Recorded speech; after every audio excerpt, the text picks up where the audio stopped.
Good morning, Happy New Year. Janet Goron here from World Without Wine, and today I'm going to talk to you about our January challenge. That's when we challenge you to a whole month without alcohol. First of all, I'd like to say a massive thank you to everyone that's donated already. Our challenge is a fundraiser, and we've already got 35,000, that's amazing. So that's enough to sponsor 140 underprivileged children here in South Africa. So thank you. Our target is 60,000, so I'm feeling quite confident that we're going to reach that 60,000 because we're open until the end of the month. If you haven't yet signed up and you'd like to learn a bit more about it, just go to our website, which is worldwithoutwine.com, and you'll see Earthchild Fundraiser there, so just click on it for more information. Even if you're sober, you might like to make a small donation. So, today I'm going to talk to you about why you should take a break from alcohol, why you should have a month off alcohol, and also, of course, how to do it, some tips. So I think even if you've signed up already, I think listening to these reasons why is going to strengthen your motivation. Because, I'm hoping that by day 2, you should, those of you that signed up yesterday, you should still be feeling pretty motivated. But let's give you some more motivation, keep you on track. So let's get going. I'm going to start with 10 reasons why. 10 reasons why you should take a break from alcohol. Now, reason number 1, if you live in South Africa, then it's actually illegal to buy alcohol at the moment. So that's a pretty strong reason, isn't it? We don't want to get arrested trying to buy alcohol. We've already got to worry about being thrown in jail for 6 months if we don't wear a mask. So let's behave ourselves when it comes to the alcohol ban.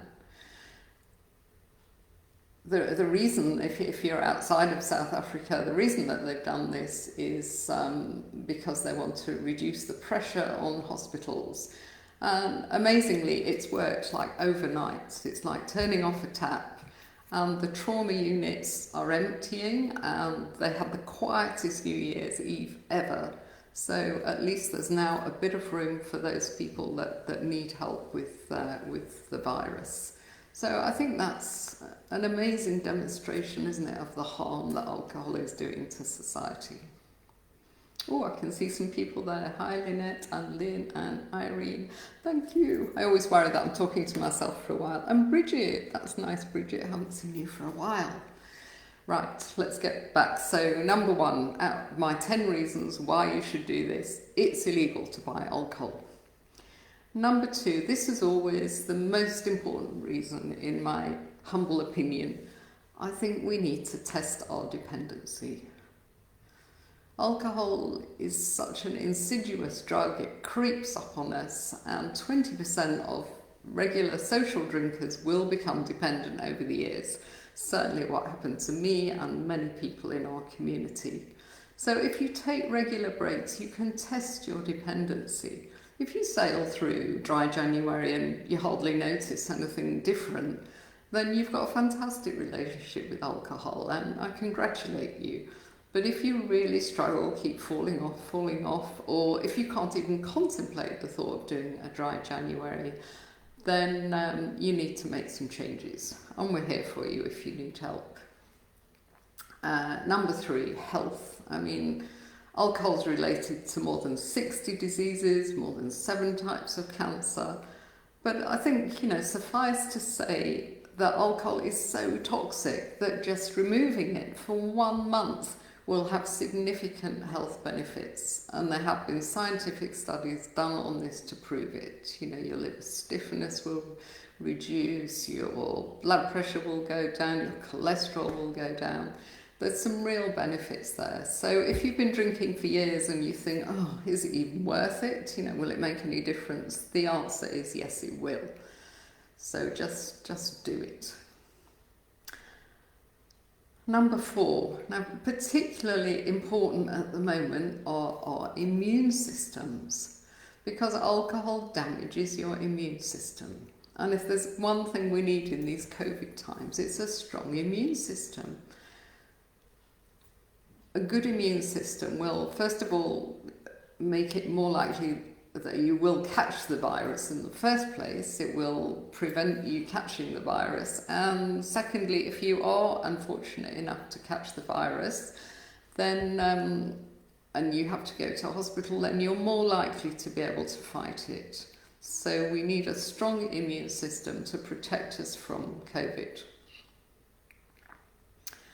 Number 5 is to reset. There might be some people watching this that are able to moderate, and they want to take a break, and then they want to moderate. And let me be clear, by moderate, we mean to drink within 1.5 bottles of wine a week. So to drink no more than that. So if you want to moderate, if you've been drinking more than that over the last year, which is extremely likely, many people have contacted me and said that I've been so stressed this year, I've kind of doubled my intake. So if you just want to get back on track, then having a month off is a great idea. And then in February, if you want to start drinking again moderately, then you're much more likely to be able to stick to it. So think of it as a kind of reset. I always love my frog story that you might have heard before. But if you put a frog in a pan of cold water on the stove and heat it very gently, he will be boiled alive. Yet if you put him in boiling water, he'll jump out straight away. And I think that's a great analogy for what alcohol does to us, because it just sneaks up so slowly. We don't even notice that we're getting hooked. We don't even notice that we must, have a glass of wine every night when we get in from work, etc. Number 6, to reduce your anxiety. I'll just quote my favourite meme, which says, drinking alcohol is like pouring gasoline on your anxiety. I mean, aren't we all anxious enough in these COVID days without pouring gasoline on our anxiety? So ditch the drink and you'll calm down. Number 7, to freshen up your looks.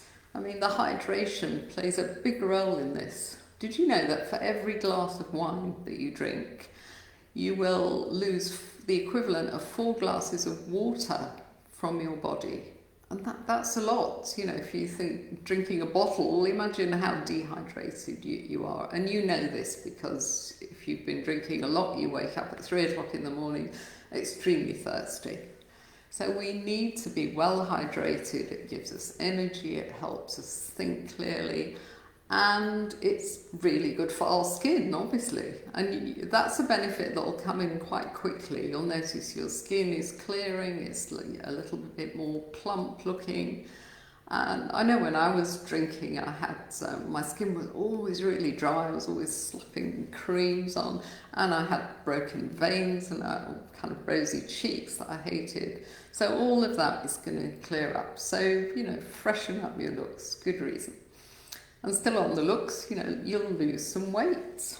I was reading about a study the other day that showed that people that drank 2 alcoholic drinks with a meal, they ate 30% more food than the people that were just drinking water. So that's quite interesting. But for me, the most important thing about alcohol and weight loss is that your body will just want to metabolize that alcohol. Because the alcohol is poison, it's toxic, your body just wants to keep you alive. So all the energy will go into metabolizing that alcohol. And the carbs and the fats and the sugars, everything else, will just have to wait in the queue. And your body might not even have the energy to get around to that in the first place. So trying to lose weight while you're drinking alcohol is hopeless. Number 9, sleep. We need 7 or 8 cycles of REM sleep to have a good rest. If we drink, we get 2 or 3 cycles. It's not enough. And imagine, over the years, that really builds up, doesn't it? So we end up feeling just fatigued, all the time. So you need to have a month of really good sleep, and you'll feel amazing at the end of it. And number 10, just remember that giving makes you feel good. When you make a donation to charity, you actually get a dopamine hit. Now that's quite interesting. So maybe you should pop over to worldwithoutwhy.com, click on Earth Child Fundraiser, make a donation, and feel that buzz. So that's why you should have a month off alcohol. Now let's look at how. Some practical tips for you. For all those, I hope there's some people already doing Dry January that are watching this. So let's look at the how. Number 1, reconfigure your life. Just shake up your routine a bit. The most obvious thing, that I did, I can give you an example, is that normally at 6 o'clock in the evening, I'd open my wine and off I would go. When I stopped drinking at 6 o'clock in the evening, I would put on my headphones and I'd go for a long walk by the sea. And that helped me so much, because if you just carry on doing exactly the same things, then you'll feel that there's something missing. There'll be a big hole there, and that's because there is something missing. You're missing your alcohol. So just shake things up a bit. Do things as differently as you can. Number 2, be prepared to deal with your emotions. If you've been using alcohol to numb your emotions for years, they might all come bubbling back to the surface, and that can be quite scary. We often get ladies in early sobriety that say to us, I can't stop crying. Well, let it cry if you need to. But I would say, well, as my friend Lynette always says, just get comfortable with being uncomfortable. Just sit with your emotions and it will pass. If you're feeling depressed one evening, just, have a bath, go to bed early, and the next morning the chances are you'll feel great and you'll be particularly relieved that you didn't drink. Number 3, keep perspective. Your alcohol-free month will have ups and it will have downs. And remember, it takes 7 to 10 days to detox, for the alcohol to leave your body. So after that period, about 10 days in, you'll notice that your sleep, your skin and your mood will improve. So hang in there, keep some perspective. And be prepared for triggers. When you get triggered to drink, just take a deep breath and wait for it to pass. Usually 15 minutes, it will pass. Distract yourself. Find something else that you really like doing and do it every time you get triggered. And obviously avoid obvious triggers. You're not going to hang out with your hard drinking buddies during this month. Hang out with the more moderate ones or the sober ones. Hang out with us, come to our Zoom cafe. All the Dry January people are invited to our members Zoom cafe this afternoon, so I do hope some of you will come. Number 5, set some goals for 2021. January is traditionally a time when we set goals. So perhaps focus on your drinking a little bit this year. Look back on 2020 and reflect on your drinking. How did it go? Were you trying to drink less? Did you manage to drink less? Did you manage long sober stretches? Or did you drink more than ever because of all the stress? So reflect back and note the good things and note the bad things. See what you can learn from that and set your goals for 2021. Your drinking goal, what is it? Is it to be alcohol free or is it to moderate? Number 6, find your tribe. It's so hard to do this alone. So join our challenge. You'll be on a WhatsApp group. I think we've got 80 people on our group at the moment, and they're all chatting away and encouraging each other, introducing each other. It's really nice.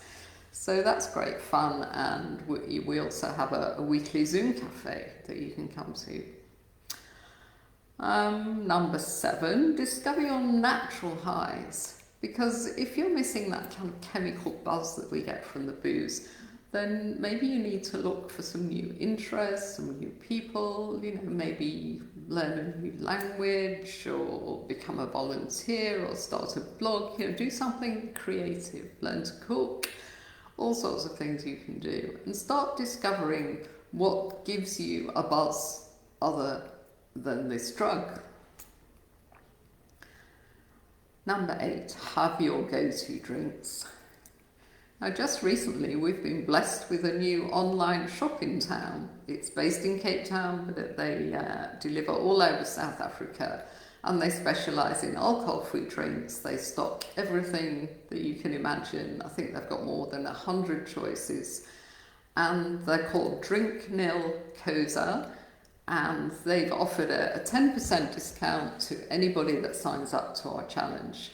So my advice is to get on that website, see what they've got, order yourself a big box of all sorts of choices, get it delivered to your door, and by the end of January you'll probably have some really firm alcohol-free favourites, and it does make a difference. You know, at 6 o'clock every evening in dry January, maybe pick something new from your selection. So that's Drink Nil Koza. You get a coupon when you sign up. Get moving, fairly obvious one here. Exercise at least an hour a day. You need to exercise to get the endorphins going, to get a buzz, to lift your mood and clear your mind. And number 10 is journal. So there's a lot of research proving that journaling is very good for you. It's almost like having another therapist. So even if you've already got a therapist, have another one. And just writing stuff down, track your journey, write down every day. Was it a good day, a bad day? How did you feel? Is it improving? Is it getting easier? Just write it all down. And also you can use it to process your emotions. As I said earlier, you might find yourself getting more emotional than usual. Just write down what you're feeling. It will process it. It'll calm you. And also use your journal, of course, for your gratitude practice. The end of every day, 3 things that you're grateful for. Number 11, listen to music. Why don't you make a dry January soundtrack? A special soundtrack for this month. Maybe you can do that, and then you can share it on our WhatsApp group. Somebody was sharing music a lot on one of our other groups, and it was awesome. We all really got into it. So create a dry January challenge, listen to music. Music affects so many different parts of the brain, and it certainly gives us a buzz. So the ideal combination is to exercise and listen to music. That will really change your mood. Number 12, have your story ready. As I say, practically every week, alcohol is the only drug we have to justify not taking. You've got a great reason here. Say to people, well, I'm doing a dry January challenge. I'm raising money for charity. And if they really give you a hard time, then say, well, why don't you join me? Could you manage a month without alcohol? That should shut them up. Number 13, keep socializing, well, as much as you can in these days, but don't become a recluse. You need to learn to socialize sober, pick up those skills. The first time you do it, sober small talk might be difficult, never mind sober dancing, but you need to go out, see it as a challenge, write it up in your journal. Was it a nightmare socialising without alcohol, or was it easier than you thought? And the chances are by the end of the month you're going to find it easier to go out and see people without alcohol. And finally, last but not least, use our tracker. We've designed a lovely tracker for you so that every day of your 31 alcohol-free days, you can mark it off as alcohol-free. And not only does doing this give you a nice buzz every time you fill in an alcohol-free day, but it allows you to keep your eye on the big picture. Because if you have a little slip-up a couple of weeks in, I don't want you to think, oh, well, that's it, I can't do dry January and start drinking again. What you need to do is mark on your tracker, okay, slipped up, black mark, devil's face, whatever symbols you want to do, and then get right back on the bus the next day. And then at the end of the month, you might look at your tracker and think, okay, I had 2 slip-ups, but most of the days I was alcohol-free. So keep an eye on the big picture, because that's what matters. So I think that's all. I've given you 10 reasons why you should do this, 14 tips to help you. I don't know if Flick is watching this and busy doing a summary for you, but anyone that wants a summary, well, you can just watch this again, it'll stay. So yeah, I hope that I've convinced you why you need a month off and how to do it. And all you need to do now, if you haven't yet signed up, is go into worldwithoutwine.com and click on Earth Child Fundraiser. Okay, so let me look at the comments, my favourite bit. So who have we got? We've got Lynn. Hi Lynn, I'm looking forward to your talk at our Zoom cafe this afternoon. And Irene, hi Irene, my lovely Lynette, Bridget. Oh, Angie. I'm so glad that you just signed up this morning for the challenge, so well done. Oh, Chantel. Now, Chantel, you're a new member, so welcome to our tribe. Oh, Lucy. Hello, Lucy. You're often out doing your horses at this time of day, so I'm very honoured that you're here. See you at the cafe this afternoon. Oh, hi, Andrea. Lovely to see you too. And Flick, yeah. Oh, Lynette, you're doing the reasons. Thank you so much. Wow. And yeah, Angie, yes, you will have got the tracker from Courage this morning, so please print it out. It's really important to track your progress. Okay, guys, well, I'll see loads of you this afternoon at the Zoom Cafe.